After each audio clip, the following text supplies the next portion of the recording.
नमस्कार दोस्तों, welcome to PR learning station. मैं प्रकाश राठौड़ आपके लिए लेके आया हूँ वन शॉट रिवीजन सीरीज। आज हमारी रिवीजन सीरीज में हम एग्रीकल्चर चैप्टर देखेंगे 10th सीबीएसई सोशल साइंस का, जो कि ज्योग्राफी का 4th चैप्टर है। एग्जाम पॉइंट ऑफ व्यू से एग्रीकल्चर वाला चैप्टर बड़ा इंपॉर्टेंट चैप्टर है। थोड़ा सा बड़ा चैप्टर है, लेकिन हम कोशिश करेंगे कि जितना जल्दी हो सके उतना खत्म करें। So without wasting time let's start with our discussion. Agriculture जो है, it is the most important sector in this country. The only the couple of reasons are there for that. एक तो मैक्सिमम लेबर जो है it accommodates, right? The first reason is that around two-thirds of India's population is, you know, engaged in agriculture. So basically two-third, अब थोड़ा सा पुराना data हो जाता है, अभी के हिसाब से 50 to 55% ऑफ इंडियाज पॉपुलेशन जो है it is engaged in the agriculture. apart from that it provides the raw material for other industries। ठीक है, so because of that we need to understand agriculture क्या है। हमें जानना पड़ेगा कि एग्रीकल्चर क्या है। ठीक है, एग्रीकल्चर के टाइप्स कौन से हैं, उनका कंट्रीब्यूशन टुवर्ड्स इकोनॉमी क्या है, what is the role of globalization on agriculture, what about the food security। so बहुत सारी टॉपिक्स है, बहुत सारी चीज़ें हैं हमें डिस्कस करने की। so let us talk about that। ठीक है, बट आज के डिस्कशन में हम लोग फार्मिंग पढ़ेंगे, types of farming, cropping pattern के seasons, major crops, non food crops, food crops. ठीक है, टेक्नोलॉजिकल इंस्टीट्यूशनल रिफॉर्म्स जो है, फूड सिक्योरिटी जो है, ठीक है, ग्लोबलाइजेशन का impact. so there are many things which we need to discuss, so let us start our discussion। okay, first and foremost thing what we need to understand is types of farming। so types of farming के अंदर there are few types। ठीक है, जो कि आपके NCERT text book के हिसाब से हम चले तो फर्स्ट टाइप जो बनता है वो है प्रिमिटिव सबसिस्टेंस फार्मिंग। प्रिमिटिव का मतलब होता है पुराना, जैसे कि दादाजी के जमाने। ठीक है, पुराना हो जाता है। प्रिमिटिव मतलब पुराना, सबसिस्टेंस मतलब जितना चाहिए उतना। ठीक है, फार्मिंग तो आप जानते हो। सो प्रिमिटिव सबसिस्टेंस फार्मिंग जो है, ये जो है इन्वॉल्व करती है ट्रेडिशनल इक्विपमेंट्स को। ठीक है, वही बैल होगी, वही लकड़ी के सामान होंगे। ठीक है, और रिलाई करते हैं नेचुरल कंडीशन के ऊपर। ठीक है, वर्षा के ऊपर। ठीक है, फर्टिलिटी, सॉइल फर्टिलिटी के ऊपर। बेसिकली ये प्रिमिटिव सब्सिस्टेंस फार्मिंग, उतनी उतनी खेती करी जाएगी, उतना ही प्रोडक्शन होगा जितना खुद के लिए और फैमिली के लिए ज़रूरत है, उतना ही प्रोडक्शन उसका होगा। ठीक है, इस प्रिमिटिव सब्सिस्टेंस फार्मिंग को हम स्लैश एंड बर्न एग्रीकल्चर भी कहते हैं। Basically slash and burn agriculture भी कहते हैं हम। अपार्ट फ्रॉम दैट इसको हम शिफ्टिंग एग्रीकल्चर भी कहते हैं। क्यों? क्योंकि एक बार आपने क्लियर किया फॉरेस्ट, एक पैच ऑफ लैंड क्लियर किया, आप वहाँ पे खेती किए, कुछ समय तक वहाँ पे आपने खेती की, फार्मिंग की, उसके बाद उसको शिफ्ट करके आप दूसरी जगह क्लियर किए, वहाँ चले गए, फिर वापस आप आओगे तब फर्टिलिटी रिस्टोर हो जाएगी पिछली वाली पैच की। ठीक है, तो उसको इसे हम बोलते हैं शिफ्टिंग एग्रीकल्चर भी बोलते हैं। हमारे इंडिया में जूम एग्रीकल्चर होता है बेसिकली, उसको हम शिफ्टिंग एग्रीकल्चर बोलते हैं। Second is intensive subsistence farming. ये भी सब्सिस्टेंस फार्मिंग ही है, लेकिन ये इंटेंसिव है। इसका मतलब छोटी सी जगह होगी, उसमें ज़्यादा से ज़्यादा फर्टिलाइजर्स, ज़्यादा से ज़्यादा इनपुट्स, ठीक है, इरीगेशन, पेस्टिसाइड्स, बहुत सारे मॉडर्न इनपुट्स जो है उसके अंदर डाले जाएंगे और उससे एक्सट्रैक्ट किया जाएगा। ठीक है, सो बेसिकली इंटेंस मतलब इंटेंस दबा देना, मतलब एकदम से इंटेंसली उससे काम निकलवाना। भाई जमीन उतनी ही, लेकिन मॉडर्न टेक्नोलॉजी का यूज़ हो रहा है, ज़्यादा मतलब इनपुट्स, फर्टिलाइजर्स डाला जा रहा है, पेस्टिसाइड्स के लिए यूज़ किया जा रहा है, इरीगेशन अच्छे से यूज़ किया जा रहा है। ठीक है, लेकिन हम इंटेंसिव सब्सिस्टेंस का मतलब कम्युनिटी के लिए या अपने फैमिली के लिए, खुद के लिए। लेकिन यहाँ पे ये बात मैं बता दूँ, इंडिया में लगभग हर जगह जो है इंटेंसिव सब्सिस्टेंस फार्मिंग ही होती है। ठीक है, लेकिन वो थोड़ी बहुत बेचने के लिए काम भी आ जाती है, थोड़ा कमर्शियल भी हो जाती है। बिकॉज इंडिया में क्योंकि स्मॉल फार्मर्स ज़्यादा है, तो मार्जिनल फार्मर्स ज़्यादा है, तो इंटेंसिव सब्सिस्टेंस कोई लार्ज फार्मर नहीं एक्सटेंसिव नहीं कर पाते हैं। ठीक है, तो मोस्ट ऑफ द फार्मर जो है इंडिया में इंटेंसिव सब्सिस्टेंस फार्मर्स ही है। ठीक है, तीसरा टाइप्स हम जब देखते हैं कमर्शियल फार्मिंग। तो कमर्शियल फार्मिंग में बेसिकली कमर्शियल पर्पस के लिए, बेसिकली मार्केट में सेल करना है। जो भी क्रॉप हमें उगाना है उसको मार्केट में सेल करना है, तो कमर्शियल फार्मिंग उसको कहते हैं।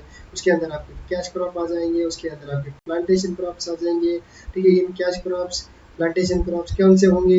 कॉटन हो सकता है, कॉफ़ी होगा, आपका टी होगा, शुगर केन होगा, ये सारे जो है कमर्शियल फार्मिंग के क्रॉप्स हैं।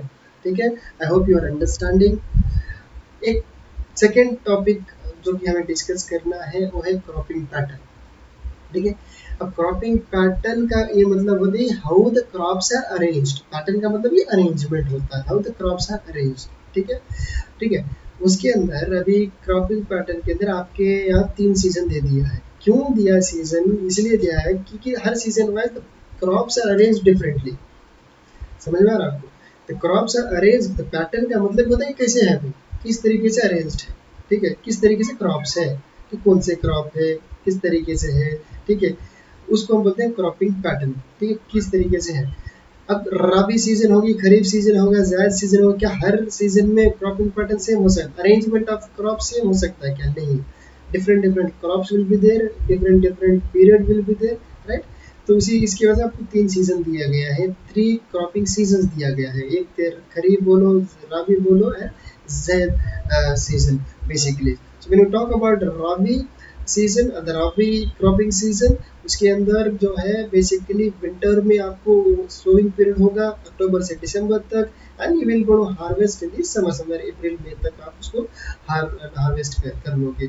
ठीक है, सो रबी क्रॉप उसके अंदर वीट आएगा, basically wheat is one of the major rabi एक क्रॉप है। ठीक है, जब हम बात करते हैं खरीफ क्रॉप की, बेसिकली मानसून के टाइम पे, मानसून के वक्त उसको हम करके सोइंग सीजन होता है, और हार्वेस्ट जो होता है लगभग समर के आसपास जाके वो जो है हार्वेस्ट करता है। ठीक है, और even the in the months of October उस टाइम पे जाके वो लोग हार्वेस्टिंग हो जाती है। ठीक है, यहाँ पे बेसिकली पैडी हो गई, मेज हो गया, ये सारे जो है बेसिकली क्रॉप्स जो है खरीफ क्रॉप है, जो बारिश वाली क्रॉप जिसको पानी ज़्यादा लगता है। ठीक है, उनको हम खरीफ क्रॉप बोलते हैं। जायद क्रॉप जो है, जायद क्रॉप जो है वो basically between these two seasons, 1-2 महीने के लिए होता है भाई। ठीक है, शॉर्ट समर सीजन में मतलब लगभग आप अप्रैल में मान के चलो, उस दौरान जो है जायद क्रॉपिंग पैटर्न होती है, या जायद क्रॉप जो है ग्रो किया जाता है। ठीक है, वाटरमेलन हो गया, कुकुम्बर, ककड़ियाँ हो गई, खीरा हो गया। ठीक है, ये सारे जो है, कलिंगड़ हो गया, तरबूज जो हम उसको बोलते हैं। ठीक है, these crops are grown in the Zaid crop season. ठीक है, मेजर क्रॉप्स कौन से? राइस है मेजर क्रॉप्स, वीट है मेजर क्रॉप्स। ठीक है, मिलेट्स है, मेज है, ये कुछ जो है क्रॉप्स है मेजर क्रॉप्स कैटेगरी में आते हैं। सो राइस बेसिकली लगभग आधा हिंदुस्तान खाता है। ठीक है, सारे कोस्टल स्टेट्स तो खाते ही हैं, सदर्न स्टेट्स तो खाते ही हैं। ठीक है, दो हरियाणा जैसे स्टेट चावल कम खाते हैं, लेकिन they are the commercial farming करते हैं। राइस की कमर्शियल फार्मिंग होती है हरियाणा में। ठीक है, तो दे ईट मोर ऑफ वीट, रोटी खाते हो ज़्यादातर, लेकिन rice is commercially grown in Haryana, in the Punjab basically. So rice, उसके लिए आपको स्पेसिफिक क्लाइमेटिक कंडीशन चाहिए, आपके लिए बारिश ज़्यादा चाहिए। आज के टाइम तो इरिगेशन की वजह से ज़्यादातर राइस किया जाता है, बारिश के ऊपर रिलाई नहीं करते हैं, लेकिन you still need a good temperature, you still need a good rainy season, right? So basically plain area में, coastal areas में the rice is grown. Second is wheat, पूरा northern belt of India eats wheat। अच्छा, ठीक है, आप पूरा north देख लो, गुजरात से लेके राजस्थान से लेके UP, Bihar, Punjab, Haryana depends heavily on wheat। ठीक है, सो wheat इस जो है बेसिकली उसको बारिश चाहिए, अच्छा मतलब रेनफॉल चाहिए, लेकिन उसको टेम्परेचर भी उसको थोड़ा सा कम चाहिए, इतना ज़्यादा टेम्परेचर नहीं चाहिए उसको, 20 के 25 के रेंज में आपको, डिग्री सेंटीग्रेड के रेंज में टेम्परेचर रिक्वायर्ड। ठीक है, सॉइल भी अच्छी चाहिए, ब्लैक सॉइल हो गई, मतलब north India the alluvial soil is best for that. लेकिन डेक्कन वाले रीजन जो है, ब्लैक सॉइल जो है, वहाँ पे डेक्कन में जो है वीट इज बेसिकली ग्रोन। ठीक है, जब हम मिलेट की बात करें, मिलेट न्यूट्रिशन बहुत होता है मिलेट्स। ठीक है, जवार, बाजरा, रागी, ठीक है, दे are very nutritional, though they requires less rainfall, requires less soil quality in terms of nutrients, ठीक है, minerals। ठीक है, लेकिन they are very much in the with nutritions in them, ठीक है। ज्वार, बाजरा, रागी, कर्नाटका में वेरी, कर्नाटका में बड़ा फेमस है रागी, ठीक है। Bajra is very famous in Rajasthan, jowar is very famous in Maharashtra, right. So these are the states where these crops are grown, ठीक है। व्हेन वी टॉक अबाउट मेज, ठीक है, ये भी बहुत सारे अलुवियल सॉइल चाहिए उसको, ठीक है। बहुत सारे स्टेट्स में है, not only Punjab or UP or some other northern Indian states, South Indian states भी maize grow करते हैं। Karnataka is very famous in growing maize, ठीक है। I guess they called it as मेक्केजोड़ा, okay, so maize, so these are few major crops। so आपके पास food crops होंगे, आपके पास non food crops होंगे, ठीक है। फूड क्रॉप्स में आपको बोलना पड़ेगा राइस, ठीक है, wheat, millets, pulses basically, so these are the food crops। when we talk about non food crops जो कि कमर्शियल फूड क्रॉप्स में जनरली कमर्शियल क्रॉप्स में आते हैं, नॉन फूड क्रॉप्स, उसमें रबर है, उसमें कॉफ़ी है, ठीक है, उसके अंदर आपको सिल्क प्रोडक्शन आएगा, उसके अंदर आपको टी प्रोडक्शन आएगा, understand. So rubber basically you need an humid climate, बारिश ज़्यादा चाहिए रबर के लिए। सो इसकी वजह से सदर्न स्टेट्स में रबर जो है सबसे ज़्यादा पाया जाएगा, ग्रोथ उसका ग्रो किया जाएगा, स्पेशली केरला। सदर्न स्टेट में स्पेशली बात करें तो केरला, ठीक है, वेयर द, क्योंकि केरला पूरा वेस्टर्न घाट में ही है, and western Ghat receive heavy rainfall as you know, right. So rubber requires heavy rain, ठीक है। So they are grown in mostly in the southern states. जब हम सिल्क की प्रोडक्शन की बात करते हैं, silk is again needed for the clothes, ठीक है। और आपकी जो silk saris are very famous, Mysore silk sari is very famous, right. So basically sericulture, उसको हम सिल्क वार्म जो ग्रोथ करते हैं, ठीक है, उसको हम सेरीकल्चर बोलते हैं, ठीक है। tea and coffee, again these are again two cash crops, commercial crops, mostly grown in the southern states. Tea is basically grown in the Assam and the Darjeeling region, however the coffee जो है it is grown in the southern states, ठीक है। T आपको मिल जाएगी Nilgiri hills में, उसमें तमिलनाडु में मिल जाती है, लेकिन coffee basically found in the Karnataka region, ठीक है। कॉफ़ी का जो अपना एक इतिहास है, देखो बाबा बुडनगिरी जो एक हिल है कर्नाटका में, वहाँ पे पहली बार कॉफ़ी ग्रो की गई। आज भी यमन से जो बीज है, यमन का जो वैरायटी है कॉफ़ी बीज का, it is grown in the Baba Budangiri hill in the Karnataka, ठीक है। So Karnataka is the highest producing coffee producing state है। टी के मामले में Assam is the highest producing state.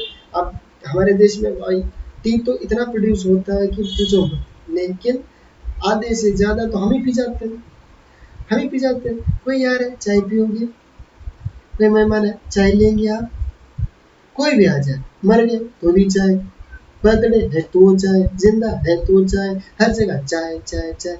बेचो तो सही, कुछ पैसा तो आए। चाय भी हमें पी जाना है, कॉफ़ी हमें पी जाना है, ठीक है। तो हम बेचे क्या, कमर्शियलाइजेशन कैसे हो, इकोनॉमी कैसे ग्रो हो, हम ही कंज्यूम कर जाते हैं, कितने कंज्यूम करते हैं, हर जगह जाए, हर दोपहर में चाय चाहिए, सुबह चाय चाहिए, इवनिंग में चाय चाहिए, रात चाय चाहिए, बस 24 घंटे चाय चाहिए, बस चाय चाय चाय चाय करके चूँ चाय कर जाते हैं हम लोग, ठीक है। और नेक्स्ट टॉपिक जो है अपना टेक्नोलॉजिकल एंड इंस्टीट्यूशनल रिफॉर्म्स। तो टेक्नोलॉजिकल इंस्टीट्यूशन रिफॉर्म्स में क्या आप बेसिकली करेंगे, टेक्नोलॉजिकल रिफॉर्म्स में हम मॉडर्न टेक्नोलॉजीज लाए, ठीक है। That is what we gonna say that technological reforms में है। So bringing up the modern technology in terms of drip irrigation, और irrigation different different types of irrigation हो जाएगा, ठीक है। उसके बाद आपने मॉडर्न टेक्नोलॉजी में अपने ट्रैक्टर्स के लिए आना, इवन दी मोटरिंग सिस्टम जो है वो मॉडर्न आ जाना, ठीक है। इवन टेक्नोलॉजी के मदद से सैटेलाइट इमेजरी से मदद से monitoring the crop. So technological reforms तो इस देश में हुए हैं, ठीक है। Eight the same time institutional reforms, इसका मतलब कि गवर्नमेंट लेवल के ऊपर क्या क्या रिफॉर्म्स आए हैं, इंस्टीट्यूशनल रिफॉर्म्स उसको हम बोलते हैं। लैंड रिफॉर्म्स हुए, ठीक है, बहुत सारे लैंड रिफॉर्म्स हुए। फर्स्ट 5 ईयर प्लान जो है एग्रीकल्चर प्रोडक्टिविटी के ऊपर था, तो वहाँ पे लैंड रिफॉर्म्स की बात की थी। सो उसकी वजह से काफ़ी भूदान मूवमेंट, ग्रामदान मूवमेंट जो है विनोबा भावे जी की वजह से ये सारी चीज़ें हुई। विनोबा भावे की वजह से नहीं, actually he was the leading person in this movement, Vinoba Bhave, ठीक है। सो भूदान मूवमेंट हो गए, आगे ग्रामदान मूवमेंट हो गए, तो ये सारी चीज़ें जो रिफॉर्म में आते हैं, इंस्टीट्यूशनल रिफॉर्म में आते हैं। सो ग्रीन रिवोल्यूशन 1960s दूसरा चीज़ था जो ग्रीन रिवोल्यूशन हुआ, जहाँ पे high yielding varieties of seeds use किए गए, ठीक है। उसकी वजह से हमारे यहाँ self sufficiency in terms of agriculture production हुआ, ठीक है। हम उससे पहले सेल्फ सफिशिएंट नहीं थे, we used to import the wheat from the basically US से। एंड यूएस इतना खतरनाक, इतना हरामीपन, ठीक है, कि वो व्हीट एकदम पहले तो गंदे क्वालिटी का व्हीट बेच रहा है, ठीक है, जानवर भी ना खाए, उनके यहाँ सुअर खाने वाले व्हीट को हमारी तरफ भेज दिया गया। दूसरी बात, उसके अंदर जो है जो एंडेमिक ग्रासेस का जो है उन्होंने बीज डाल के बेच दिया, बेसिकली इन्वेजिव स्पीसीज वाला ग्रास जो था उसका बीज डाल दिया। आज तक खेतों में वो ग्रास भुगता रहता है, उसको कितना भी निकालो वो जाता ही नहीं है, ठीक है। सो ग्रीन रेवोल्यूशन से पहले की ये स्टोरी है। जब ग्रीन रेवोल्यूशन हुआ, स्वामीनाथन साहब, लेट स्वामीनाथन साहब को बहुत धन्यवाद उनका कि उन्होंने ये लीड किया इस प्रोग्राम को, ठीक है। तब जाके हम जाके self sufficient in terms of production हुए। आज के डेट में we are the exporter in the food industry rather than importer. कुछ चीज़ें हैं जो कि हम इम्पोर्ट करते हैं, लेकिन मेजॉरिटी ऑफ चीज़ जो है हम एक्सपोर्ट करते हैं, ठीक है। जो ग्रीन रिवोल्यूशन का सक्सेस था, पंजाब, हरियाणा, वेस्टर्न उत्तर प्रदेश में ज़्यादा है इनिशियली, लेकिन आज के टाइम पे उसके इफेक्ट ग्रीन रेवोल्यूशन का जो पूरे देश में है, ठीक है। Every state is in modern in terms of technique, modern in terms of production and producing largely actually, ठीक है। ये चीज़ है ग्रीन रेवोल्यूशन का एक रिफॉर्म में बोल सकते हैं आप। आज के किसान क्रेडिट कार्ड बन जाना, ठीक है। आज के डेट में मोदी जी प्रधानमंत्री किसान सम्मान निधि देते हैं, 6,000 रुपया पर साल देते हैं, बेसिकली 2-2 हज़ार का इंस्टॉलमेंट करके। अब देखो भाई, कब कुछ तो इनिशियली सोइंग पीरियड के टाइम पे, बाद में मच्योरिंग टाइम पे, हार्वेस्टिंग टाइम पे आपको कुछ लगेगा, तो आप बीज खरीदना खरीद लीजिए, कुछ फर्टिलाइजर खरीदना खरीद लीजिए, तो एक 6,000 रुपये की धनराशि जो है बेसिकली किसान सम्मान निधि में मिलता है, ठीक है। और ये जो है एमएसपी का कंसेप्ट है, मिनिमम सपोर्ट प्राइस का कंसेप्ट है, ये जो लास्ट में लास्ट पॉइंट है, मिनिमम सपोर्ट प्राइस, तो जो कि डिसाइड करती है गवर्नमेंट। हर मतलब जो इस क्रॉप है 24 क्रॉप है, 23+1, लेकिन नॉर्मली 23 क्रॉप्स है, और शुगर केन को हम डालते हैं तो 24 क्रॉप्स है, ठीक है। तो लेकिन मिलता तो सिर्फ राइस और बेसिकली वीट को ही मिलता है, मिनिमम सपोर्ट प्राइस, एमएसपी की जब हम बात कर रहे हैं, ठीक है। एमएसपी होता है क्या, you need to understand this. MSP वो प्री डिसाइडेड प्राइस है जो कि सोइंग पीरियड से पहले गवर्नमेंट डिसाइड कर देती है कि भैया आप जो है आप ग्रो कीजिए, कम से कम से आपको इतने पैसे हम तो देंगे ही देंगे, ठीक है, कम से कम इतने पैसे हम देंगे, तो उसको आप चिंता करने की जरूरत नहीं। तो एक मिनिमम सपोर्ट प्राइस, एक बूस्ट मिलता है फार्मर को, चलो हम यार ग्रो करें, कम से कम इतना तो हमें पैसे जो अपने क्रॉप के ऊपर रेट जो इतना तो मिलेगा ही मिलेगा, ठीक है। ये सब चीज़ें हैं। दूसरी बात, फूड सिक्योरिटी। फूड सिक्योरिटी का मतलब है कि हाई अवेलेबिलिटी ऑफ फूड होना, ठीक है, at the all the time for all, ठीक है। सिर्फ अवेलेबिलिटी क्या नहीं है, मैं मतलब तो सिंपल भाषा में आपको समझा रहा हूँ, इसलिए मैं सिर्फ अवेलेबिलिटी कह रहा हूँ। अवेलेबिलिटी होना, अफोर्डेबिलिटी का होना, ठीक है, एक्सेसिबिलिटी ऑफ फूड होना, ये सारे तीनों डायमेंशंस है फूड सिक्योरिटी के। Availability, affordability and the accessibility of food, ठीक है। फूड सिक्योरिटी का मतलब फूड है, सिक्योरिटी है, आपके पास ऐसा नहीं कि नहीं है, तो फूड फूड का होना इस फूड सिक्योरिटी बेसिकली, ठीक है। सो हर हर उस व्यक्ति को फूड मिलना जरूरी है, उसके लिए आपके पास प्रोडक्शन होना चाहिए, उसके लिए आपके पास प्रोडक्शन होना चाहिए। अगर प्रोडक्शन है तो आप डिस्ट्रीब्यूट करोगे। डिस्ट्रीब्यूट हमारे देश में पीडीएस फॉर्म में होता है, पब्लिक डिस्ट्रीब्यूशन सिस्टम उसको हम बोलते हैं, ठीक है। पब्लिक डिस्ट्रीब्यूशन सिस्टम, पब्लिक को डिस्ट्रीब्यूट करना बेसिकली कौन करता है, बेसिकली गवर्नमेंट ऑफ इंडिया करती है। गवर्नमेंट ऑफ इंडिया के अंडर आती है FCI, right, food corporation of India. FCI उसको हम बोलते हैं फूड कॉर्पोरेशन ऑफ इंडिया।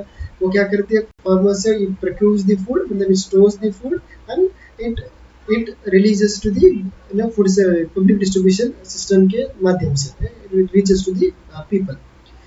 गरीबों को तो देना है, आपके BPL card, ration card, Antyodaya scheme, mid day meal scheme, बहुत सारे ऐसे स्कीम्स हैं जहाँ एफसीआई उसके अंदर काम करती है। उसके अलावा जो है एफसीआई का जो पब्लिक डिस्ट्रीब्यूशन सिस्टम का काम जो है, ठीक है, कभी ड्रॉट आ गया, कहीं डिजास्टर्स आ गए, कहीं वल्नरेबल चीज़ें जब आ जाती हैं, तो तब उसको सपोर्ट करने के लिए भी आपको फूड प्रोडक्शन का ज़रूरत होता है। पब्लिक डिस्ट्रीब्यूशन सिस्टम का होना बड़ा जरूरी है। एफसीआई को अगर फूड चाहिए तो फार्मर को ग्रो करना पड़ेगा। ठीक है, आज के डेट में भी हम लगभग 80 करोड़ जनता बीपीएल मतलब राशन लेती है इस देश में। ठीक है, राशन लेती है through the public distribution system. इसका मतलब more than 50% of India receives the ration from the public distribution system. ठीक है, अब ग्लोबलाइजेशन का क्या इम्पैक्ट रहा। ग्लोबलाइजेशन का 1990 के बाद जब ग्लोबलाइजेशन इंट्रोड्यूस हुआ, ठीक है, मार्केट जब खोल दी गई, इंडियन मार्केट तो खोल दी गई, इंटरनेशनल लोगों को खोल दिया गया। सो इंटरनेशनल लोग आए इस देश में, उससे कंपटीशन बढ़ा। ठीक है, उससे अच्छी भी चीज़ें हुई, उससे बुरी भी चीज़ें हुई। ठीक है, इंडिया में क्या हुआ कि आपको दुनिया पता चली, मार्केट खुला। ठीक है, लेकिन इंडियन फार्मर्स क्योंकि ट्रेडिशनल फार्मिंग करते थे, they couldn't compete with the, तो एक नेगेटिव पॉइंट है, they couldn't compete with the the farmers of the other world. ठीक है, क्योंकि उन्हें वो यहाँ काफ़ी फॉरेन प्रोडक्ट्स के ऊपर सब्सिडी काफ़ी मिलती थी वहाँ पे, तो वो जो चीपर होते थे और वो उनका प्रोडक्शन लेवल अलग होता था। हमारे फार्मर जो है इतने इनोवेटिव नहीं हुआ करते थे। सो एक तरह से इनिशियली इट वाज जो है ग्लोबलाइजेशन जो है एक नेगेटिव इम्पैक्ट किया था इंडियन फार्मिंग के ऊपर बेसिकली। लेकिन हाँ, हम काफ़ी चीज़ें इंपोर्ट जरूर कर पाए। आज के टाइम में ग्लोबलाइजेशन के होने की वजह से हम काफ़ी चीज़ें एक्सपोर्ट भी करते हैं। सो ग्लोबलाइजेशन का पॉजिटिव रोल भी है, ग्लोबलाइजेशन का कुछ इम्पैक्ट भी है, नेगेटिव इम्पैक्ट भी है। ठीक है, तो ये ब्रीफली मैंने पूरे चैप्टर को समझाने की कोशिश की, और ये जो है कुछ आपको क्वेश्चन जो है इंपॉर्टेंट क्वेश्चन से आप इनको ले लीजिएगा, स्क्रीनशॉट ले लीजिएगा। कुछ समय बाद मैं आपको टेलीग्राम चैनल का लिंक भी भेजूंगा, वहाँ पे सारी पीडीएफ्स मिलेंगी, पीपीटी मिलेंगी, चैप्टर 1 से लेके जितने भी मेरे क्लासेस होंगे, हर चैप्टर की जो पीडीएफ पीपीटी जो होगी वो टेलीग्राम चैनल के ऊपर अपलोड की जाएगी। खैर, उससे पहले आप इस क्वेश्चंस को हम लोग देख लेते हैं कि कौन कौन इंपॉर्टेंट क्वेश्चन से आपको ध्यान रखना पड़ेगा। What are the various types of primitive subsistence farming. ठीक है, सो बेटे की जूमिंग कंट्रीब्यूशन, वो सारी चीज़ें आपको देखना पड़ेगा। What are the various cropping pattern. ठीक है, क्रॉपिंग पैटर्न में हमने कहा कि सीजन का बेसिकली, लेकिन क्रॉपिंग पैटर्न में मिक्स क्रॉपिंग पैटर्न भी होता है। ठीक है, उसके उनके क्रॉप रोटेशन भी आ जाता है। ठीक है, मिक्स क्रॉपिंग पैटर्न का बेसिकली ये होता है कि आप कल्टीवेशन तो कर रहे हो, कल्टीवेशन ऑफ क्रॉप कर रहे हो, लेकिन at the same time what you are doing, you are animal rearing भी कर रहे हो आप। ठीक है, सिर्फ यही नहीं होता है, मिक्स क्रॉपिंग पैटर्न में क्या और एक चीज़ होती है कि मिक्स आप क्रॉप है, एक क्रॉप है, उसके बाद और एक क्रॉप है। ठीक है, तो मल्टीपल क्रॉप्स भी आप एट द सेम टाइम कर रहे हैं, तो उसको भी हम मिक्स क्रॉपिंग ही कहते हैं। तो जरूरी नहीं कि मिक्स क्रॉपिंग में आपको सिर्फ क्रॉप, वन क्रॉप एंड एक एनिमल रेयरिंग, ये तो ठीक है, तो फंडामेंटल डेफिनेशन है। ठीक है, आपके पास मेन क्रॉप है और उसके साथ साथ एनिमल रेयरिंग है, लेकिन कपल ऑफ मल्टीपल क्रॉप्स भी हो सकता है, उसके साथ एनिमल रेयरिंग भी हो सकती है, उसको हम मिक्स क्रॉपिंग बोलते हैं। सो तो आपको क्रॉपिंग पैटर्न्स भी आपको ये सब चीज़ें को ध्यान रखना पड़ेगा। ठीक है, शुगर केन ग्रो करने का क्या रिक्वायरमेंट है, that is the question. What are the reasons where it is grown. Rice cultivation के ऊपर बात करनी पड़ेगी, ऑयल सीड्स के ऊपर you should know, and horticulture basically मैंने नई स्लाइड्स के दौरान, मैंने वीडियो के दौरान मैंने बताया नहीं what is horticulture. Basically horticulture जहाँ पे फ्रूट्स और वेजिटेबल्स जब ग्रो किया जाता है, ठीक है, उसके बारे में कौन से रीजंस में ग्रो किया जाता है वो आपको बताना पड़ेगा। भूदान, ग्राम धान देख लीजिएगा। What is the contribution of agriculture to the national economy. ठीक है, एम्प्लॉयमेंट के पॉइंट ऑफ व्यू से, आउटपुट के पॉइंट ऑफ व्यू से, you should know that, you should know about the food security system, you should know about the impact of globalisation. ठीक है, ये सारे जो चीज़ें कुछ इंपॉर्टेंट 10 क्वेश्चंस है जो कि इंपॉर्टेंट है, you should no this questions. ठीक है, ठीक है, फिर सो लेट मी कंक्लूड। ठीक है, सो एग्रीकल्चर जो है बड़ा वाइटल है, इसकी वजह से आपको इन टर्म्स ऑफ इकोनॉमी हो गई, इन टर्म्स ऑफ जॉब हो गया। ठीक है, in terms of food security के पॉइंट ऑफ व्यू से। ठीक है, ये सब आपको देखना पड़ेगा, लेकिन ग्लोबलाइजेशन आल्सो एक challenges, at the same time environmental conditions को ध्यान में रखना पड़ेगा। ठीक है, there is a continuous reform is required, there is an innovation is required. ठीक है, so that the stability will come up. So I hope you have understood this particular chapter. If you have understood, तो please like करें, share करें, subscribe करें, and don't forget to press the bell icon so that आप लोगों को जैसे मैं upload करूँ उसी टाइम पे आपको जो है नोटिफिकेशन आ जाए। ठीक है, I hope you liked it.